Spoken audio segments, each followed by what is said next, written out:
Hi, and welcome to another Watch Geek video. Today, I want to do something very different from my usual content, something WatchUp69 inspired me to do with his similar video. I want to recommend 6 channels I follow that are unfairly still under 1,000 subscribers.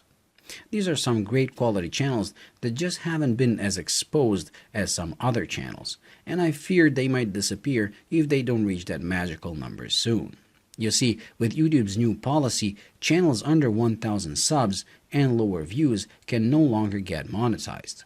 And although monetization is not something you will live off, unless you're Casey Neistat, it does give you encouragement to keep going when you don't feel like it. We're all very enthusiastic about what we do, and we do it out of love for watches, not to make a living off it. But any money that we do get helps us in our hobby. Also, knowing more people appreciate your work is another motivation that helps us when we get overwhelmed by regular life and are simply too tired to make these videos.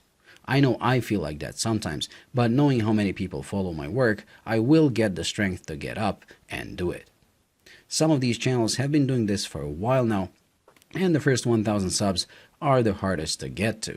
So I want to help them in reaching that magical number, which will hopefully give them motivation to keep going, as some of them have already told me they're thinking of quitting. I ask you, my viewers, to at least check them out, and if you like what you see, and trust me you most likely will, subscribe to them and share their videos with people you might think are interested.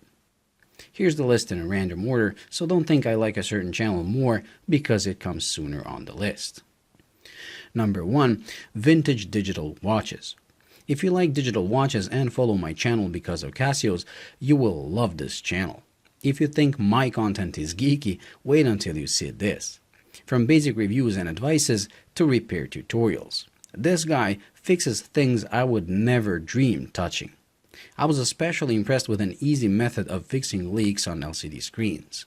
Had I known this before, my collection would be larger, as I wouldn't have thrown away watches I thought were beyond repair. The second channel is My Retro Watches, where you will find videos and tips on repairing and restoring vintage watches, mostly Seikos, but also general tips on refinishing cases and bracelets.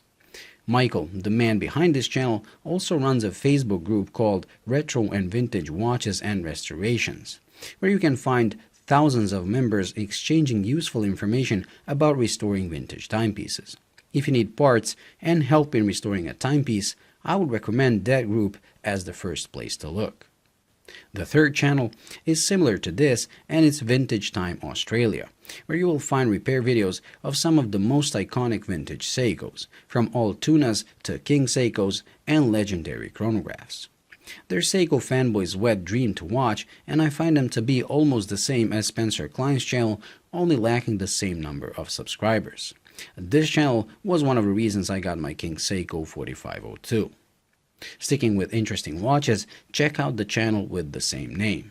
This guy, as the name says, has some of the most interesting watches out there, and you will find everything, from Rolex, Omegas, Zodiacs, Eternas, and naturally Seikos. When it comes to Seikos, this guy has what I like to call level 99 Seiko watches, meaning watches known only to the hardcore lovers, like the SUS line and JDM Fieldmasters.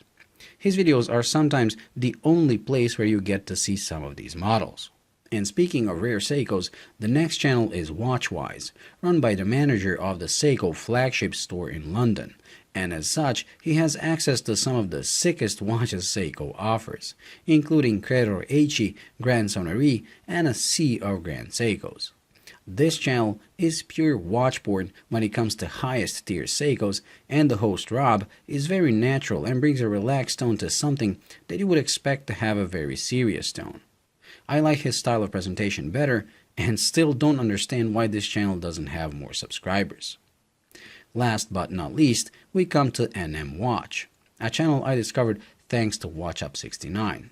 This guy just loves what he does, and it shows. He's completely relaxed and has a ton of videos covering a lot of different watches, from vintage Seikos, Hamiltons, Tudors, to G-Shocks and Vostok. This guy is very versatile and often does strap and bracelet reviews as well.